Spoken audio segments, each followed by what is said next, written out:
नमस्कार, मैं हूं अंकुर और आप देख रहे हैं सत्यहिंदी.com। आइए एक नजर डालते हैं अब तक की सुर्खियों पर। संयुक्त अरब अमीरात यानी यूएई के अबू धाबी में एक संभावित ड्रोन हमले में 2 भारतीय मारे गए हैं।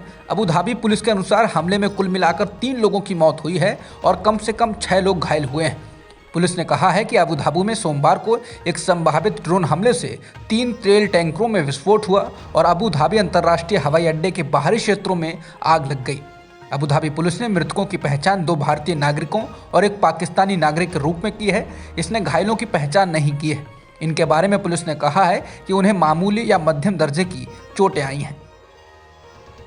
उत्तर प्रदेश में जब सपा और कांग्रेस नेताओं पर कोरोना नियम तोड़ने पर एफआईआर दर्ज हो रही हैं, उसी बीच खबर आ रही है कि कौशाम्बी में बीजेपी विधायक संजय गुप्ता ने एक कार्यक्रम में 40 लड़कियों को स्कूटी की चाबी थमाई।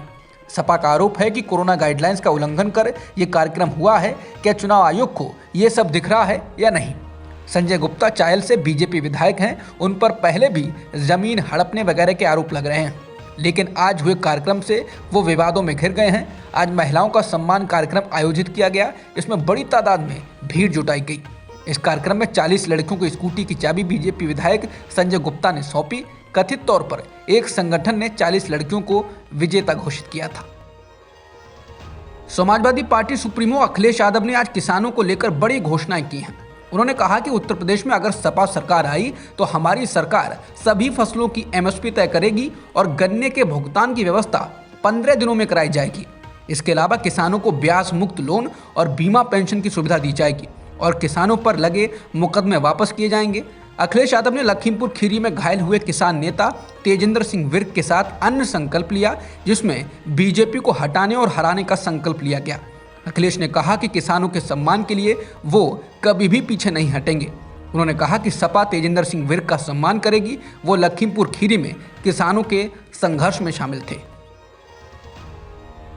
समाजवादी पार्टी राष्ट्रीय लोकदल के गठबंधन को समर्थन देने के अपने बयान से भारतीय किसान यूनियन अराजनीतिक के राष्ट्रीय अध्यक्ष नरेश टिकैत पलट गए हैं। नरेश टिकैत ने सोमवार को पत्रकारों से बातचीत में कहा कि उन्होंने किसी भी दल को समर्थन नहीं दिया है।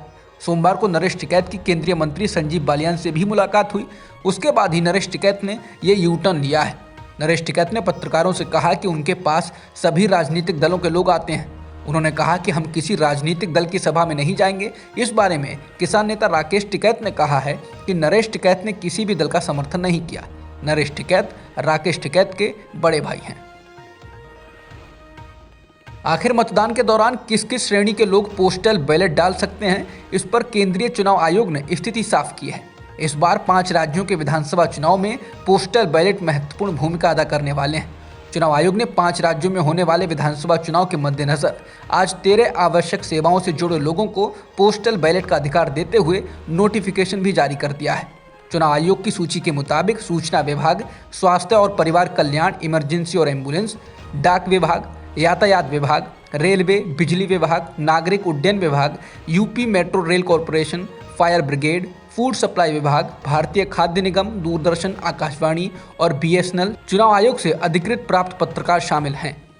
इससे पहले सेना और कुछ चुनिंदा आवश्यक सेवा के लोगों को ही पोस्टल बैलेट की अनुमति थी। पंजाब में विधानसभा चुनाव के लिए मतदान 20 फरवरी को होगा। पहले मतदान की तिथि 14 फरवरी थी, लेकिन पंजाब की सरकार और सभी प्रमुख राजनीतिक दलों ने मतदान की तिथि को आगे बढ़ाने की मांग की थी। मुख्यमंत्री चरणजीत सिंह चन्नी, बीजेपी, आम आदमी पार्टी ने चुनाव आयोग से मांग की थी कि गुरु रविदास जयंती को देखते हुए मतदान की तिथि आगे बढ़ा दी जाए, क्योंकि गुरु रविदास जयंती पर पंजाब से बड़ी संख्या में श्रद्धालु वाराणसी जाते हैं और इससे वो लोग वोट डालने से वंचित रह सकते हैं। इस बारे में फैसला लेने के लिए केंद्रीय निर्वाचन आयोग ने सोमवार को वीडियो कॉन्फ्रेंसिंग के जरिए पंजाब निर्वाचन आयोग के अफसरों के साथ बातचीत की। इसके बाद ये फैसला लिया गया। उत्तराखंड महिला कांग्रेस के अध्यक्ष सरिता आर्य सोमवार को बीजेपी में शामिल हो गई।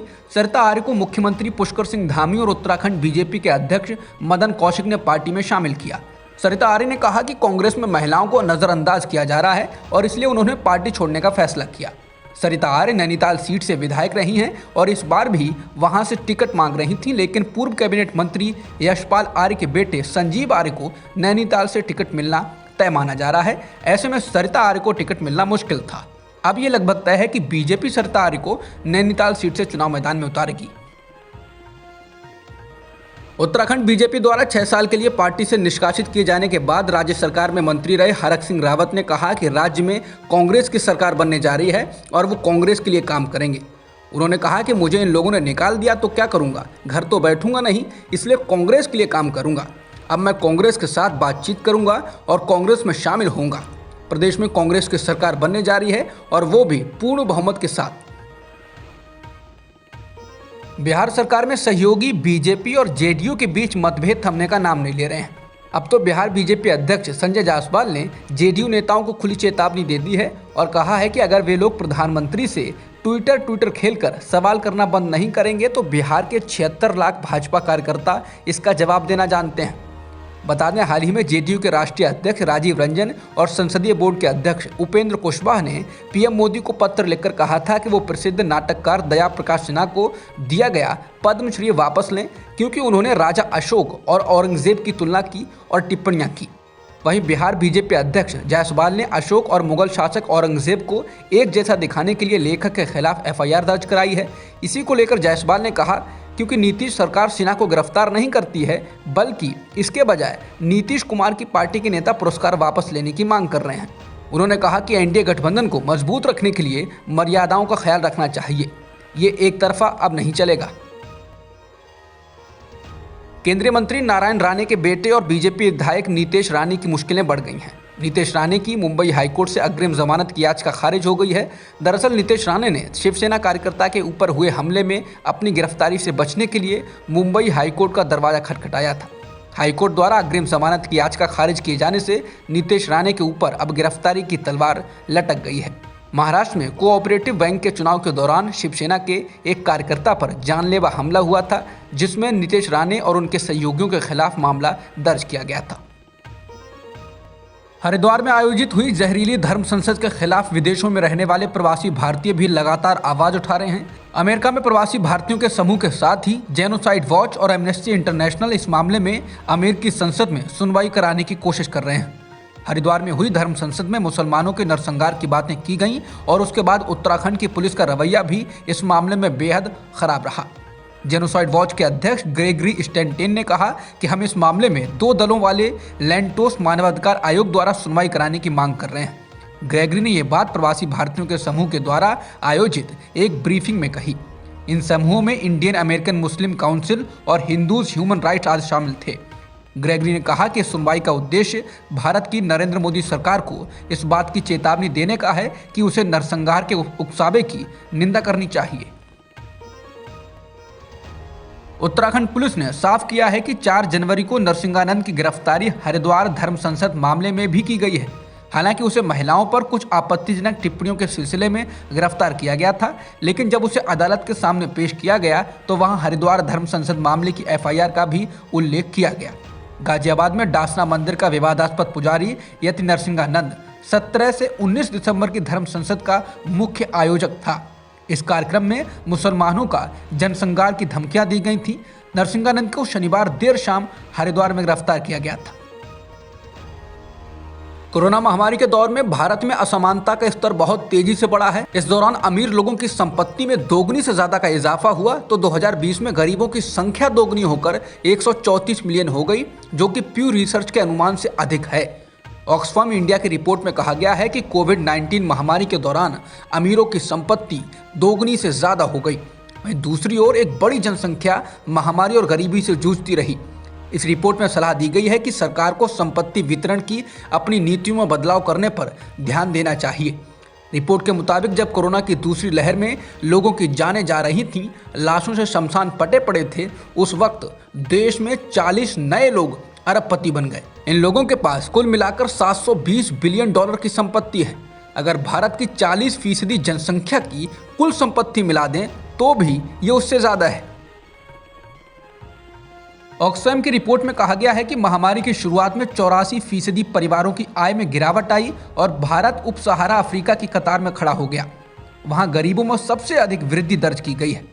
ब्लूमबर्ग ने ऑक्सफैम के हवाले से रिपोर्ट दी है कि 2020 में भारत में गरीबों की संख्या दोगुनी होकर 13.4 करोड़ हो गई, जो कि प्यू रिसर्च के अनुमान से अधिक है। ऑक्सफैम ने आधिकारिक अपराध के आंकड़ों का हवाला देते हुए कहा है कि दैनिक वेतन भोगी श्रमिकों, स्वरोजगार वालों और बेरोजगारों ने सबसे अधिक आत्महत्या की है। ऑक्सफैम ने विश्व खाद्य कार्यक्रम का हवाला देते हुए कहा कि देश में दुनिया के 1/4 कुपोषित लोग हैं। शहरी बेरोजगारी पिछले मई में 15% तक बढ़ गई थी और खाद्य असुरक्षा की स्थिति खराब हो गई थी। शिवसेना और एनसीपी गोवा के विधानसभा चुनाव में मिलकर ताल ठोकेंगे। शिवसेना के सांसद संजय राउत ने रविवार को एएनआई से कहा कि दोनों दलों के बीच 18 जनवरी को सीटों के बंटवारे को लेकर चर्चा होगी। बता दें कि ऐसी चर्चा थी कि कांग्रेस शिवसेना और एनसीपी को गोवा में कुछ सीटें दे सकती है। इसे लेकर संजय राउत की कांग्रेस के पूर्व अध्यक्ष राहुल गांधी और पार्टी की राष्ट्रीय महासचिव प्रियंका गांधी वाड्रा से भी मुलाकात हुई थी, लेकिन अब ये साफ हो गया है कि शिवसेना और एनसीपी कांग्रेस से अलग चुनाव लड़ेंगे। नोवाक जोकोविच को फ्रेंच ओपन में खेलने से रोका जा सकता है। फ्रांस के खेल मंत्रालय ने सोमवार को कहा कि फ्रांस के नए वैक्सीन कानून से कोई छूट नहीं मिलेगी।